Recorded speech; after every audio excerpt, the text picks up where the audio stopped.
All right, so Creo Ansys simulation. This is a traditional FEA package, Ansys technology coming into Creo, and if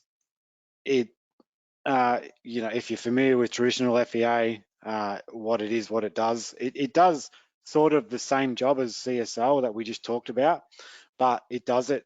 It gives more accurate results, and there's more options and more capabilities, and the ability to try and match the real world more accurately.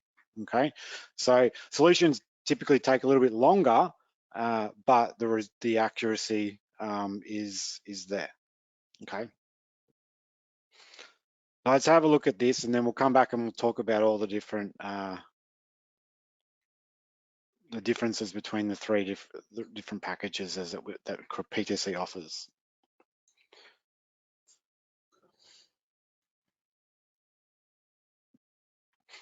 Right, we'll start out with something pretty simple. All right, so this is a model. It's an imported model in this case, but it could be a parametric model.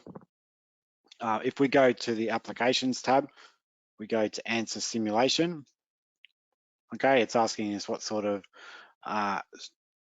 analysis we're going to be doing. So notice the options that we've got. So we've got thermal and modal as well.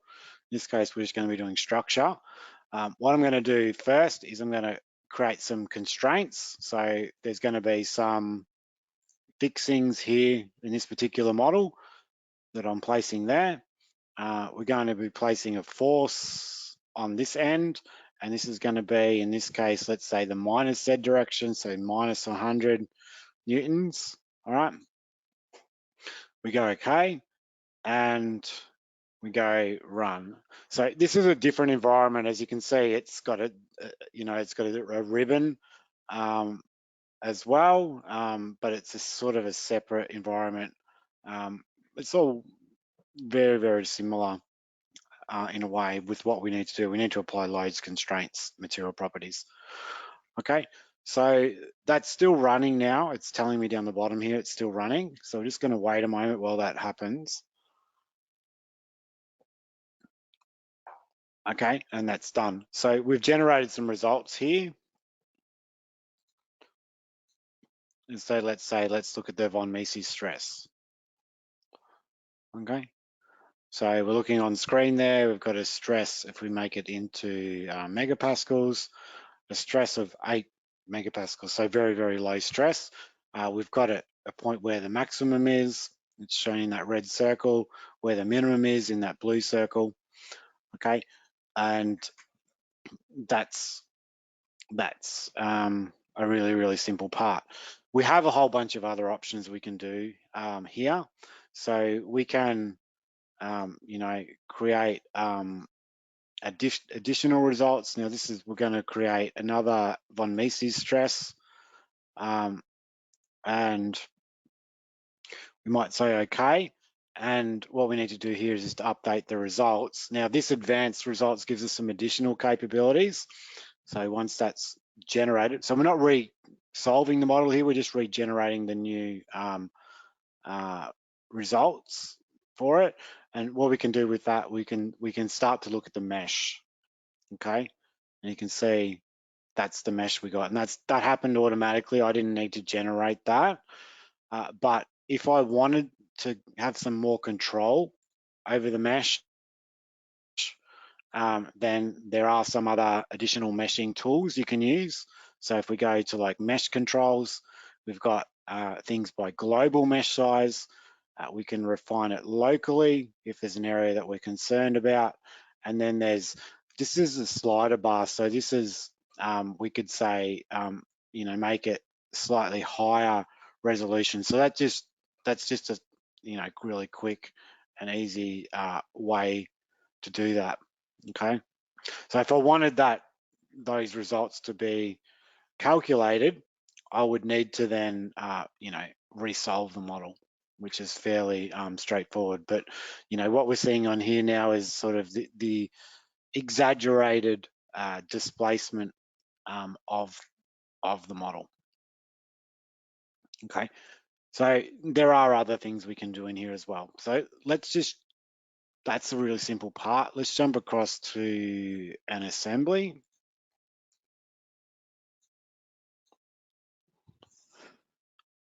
All right, so here's a assembly where we've got multiple parts. Okay, and just by the way, Creo Simulation Live also works on multiple parts, but in this case, we're adding some additional detail with respect to how these models interact with each other. In Creo Simulation Live, they're basically just assumed to be bonded together, like it's effectively like it's a single part. But when we've got a traditional FEA tool, here, I'll go ahead and just run the results, run it to start with. But basically what we've got here is, some different behaviors. So you can see here we've got a fixed constraint on this end. We've got a frictionless constraint on this, which is basically making sure that particular cylinder stays with its central axis aligned throughout the analysis. We've got a load, which is a moment load, and then we've got these hinges, okay? So these hinges actually allow motion to occur. So that's an extra level of detail that we have in Creo Ansys that we didn't have in Creo Simulation Live, okay? So, and so once that results has been calculated, we can go and look at, okay, let's activate the displacement, and let's look at that in millimeters. Okay, so 0.13, and if we look at how this is behaving, if I sort of turn the model like this, hopefully you can see that that's the result that we're getting. Okay, and obviously the stresses involved are primarily going to be in this central part here. But if we turn on, we stop that, and we turn on the von Mises stress.